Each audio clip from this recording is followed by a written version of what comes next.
अल्हम्दुलिल्लाहि रब्बिल आलमीन वल आक़िबतु लिल मुत्तक़ीन वस्सलातु वस्सलामु अला सय्यिदिल अंबियाइ वल मुरसलीन व अला आलिहि व सहबिहि व बारिक व सल्लिम अम्मा बाद फ़अऊज़ु बिल्लाहि मिनश शैतानिर रजीम बिस्मिल्लाहिर रहमानिर रहीम। अस्सलामु अलैकुम व रहमतुल्लाहि व बरकातुहू। tutorial.pk की रमज़ान ट्रांसमिशन में रज़िया निसार आपको खुशामदीद कहती है।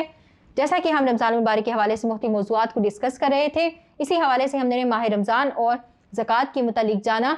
तो अब ज़कात की अदायगी के हवाले से हमें चंद असूलों को अपने जहन में रखना ज़रूरी है। जब हम ज़कात अदा कर रहे हों, ज़कात के मसारिफ पर खर्च कर रहे हों, तो इस हवाले से चंद अहम बातों को जान लेना ज़रूरी है। अव्वल तो ये कि ज़कात सिर्फ़ मुसलमानों पर फ़र्ज़ है, यानी जो इस्लाम कबूल कर लेता है तो वो अगर साहिब नसाब भी होता है तो उस पर ज़कात फ़र्ज़ है। दूसरा नुक्ता ये है कि 1 साल की मुद्दत माल के नसाब पर गुजरना ज़रूरी है, यानी साहिब नसाब अगर कोई शख्स हो जाता है, उसके पास इतना माल आ जाता है कि अब वो शरीयत के एतबार से साहिब नसाब है, तो ज़कात वो तब अदा करेगा जब उस पर 1 साल का अरसा गुजर जाएगा, तो उसके बाद वो ज़कात अदा करेगा। तीसरा अहम असूल ये है कि असूल व फ़रू का ज़कात नहीं दी जा सकती। इससे क्या मुराद है? इससे मुराद ये है कि आपके घरों में जो आपके ज़ेरे कफ़ालत लोग होते हैं उनको ज़कात नहीं दी जा सकती। वालिदैन अपनी औलाद को ज़कात नहीं दे सकते, औलाद अपने वालिदैन को ज़कात नहीं दे सकती। इसी हवाले से अगला नुक्ता ये है कि वो रिश्तेदार जो कि आपके खून के रिश्तेदार कहलाते हैं, उनको ज़कात देते हुए फ़ौक़ियत दी जाए। यानी एक तो आपने ज़कात अदा करनी है, लेकिन ज़कात उस वक्त ज़्यादा पसंदीदा होगी, उसका ज़्यादा सवाब मिलेगा जो आप अपने रिश्तेदारों पर खर्च करेंगे, क्योंकि इसमें आपको 2 सवाब मिलेंगे, ज़कात अदा करने का और सिला रहमी का। अगला नुक्ता हमारे पास है कि ज़कात की अदायगी ज़रूरी है।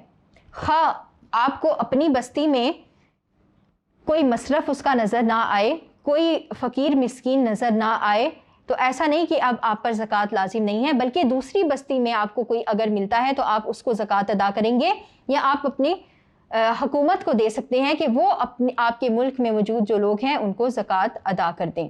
एक नुक्ता और हमारे पास ये है जो कि सबसे अहम नुक्ता है, वो ये है कि मुस्तहिकीन ज़कात की तसल्ली कर लीजिए, उनकी तहकीक कर लीजिए कि आया उनको ज़कात लगती भी है कि नहीं।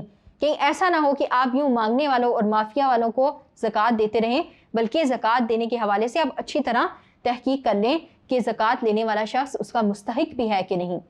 एक और नुक्ता इसी हवाले से ये है कि ज़रूरी नहीं है कि आप ज़कात की सिर्फ रकम ही अदा करें, बल्कि आप ज़कात की रकम से किसी ख़ानदान को अशियाए ज़रूरिया भी फ़राहम कर सकते हैं। जैसा कि कोई शख्स है और वो ज़कात को कबूल नहीं करता, वो ऐसा सफ़ेद पोश है कि आप उसको पैसे नहीं दे सकते, तो आप उसको कुछ चीज़ें तोहफ़तन दे सकते हैं और उसको ना बताएं कि ये ज़कात है। तो ज़कात खुफिया तौर पर दी जा सकती है, उसका ऐलान करने की ज़रूरत नहीं, उस शख्स को बताने की ज़रूरत नहीं कि मैं ये जो तुम्हें पैसे दे रहा हूँ वो ज़कात के पैसे हैं। एक और अहम नुक्ता ज़कात के हवाले से ये है कि आप जब ज़कात अदा करें हो तो आपके दिल में बड़ाई ना हो, आजिज़ी के साथ ज़कात अदा करें, क्योंकि यहाँ पर फ़र्ज़ की गई है अल्लाह की तरफ से।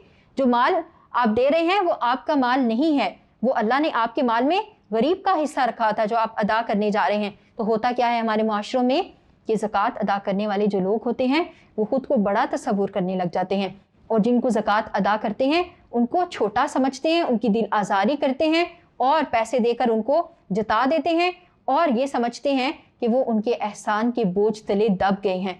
ऐसा रवैया हमें ज़ेब नहीं देता, एक मुसलमान को ऐसा नहीं होना चाहिए। लिहाजा ज़कात की अदायगी के हवाले से इन बातों को याद रखना चाहिए। इसके साथ ही tutorial.pk की रमज़ान ट्रांसमिशन से रज़िया निसार को इजाज़त दीजिए। अस्सलामु अलैकुम व रहमतुल्लाह।